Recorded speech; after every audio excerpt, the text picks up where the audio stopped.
Жылдам хабарнама, жұлдызды дерек. Сәлеметсіздер ме достар, Мөлдір Әуелбекова жедел жәрдем арқылы ауруханаға жеткізілді. Бұған не себеп болған? Шок хабар. Жұлдыздардың бәрі таң қалуда.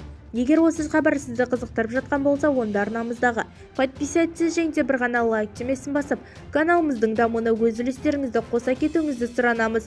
Ал онда біз бастадық. Әнші Мөлдір Әуелбекова Instagram парақшасында жанкүйерлеріне бірнеше күн бұрын ауруханаға түсіп қалғанын айтты. Әншінің сөзінше, қазір оның жағдайы жақсы. Әншінің оқырмандары оның денсаулығы жағдайын сұраған.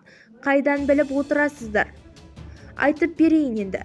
Осындай бірнеше күн бұрын жедел жәрдеммен ауруханаға түстім. Бір апта алаңда өткен концерттерде жүріп, әбден суық өтіп, бүйрегім ісіп, бүрісіп беріп, осындай халге жеткенімді өзімде білмей қаппын. Дәрігердің байқауымен үйге емделуге сұранып келдім. Бүгін Аллаға шүкір, үйдемін деп жазды әнші. Бізді тамашалауды жалғастырыңыз.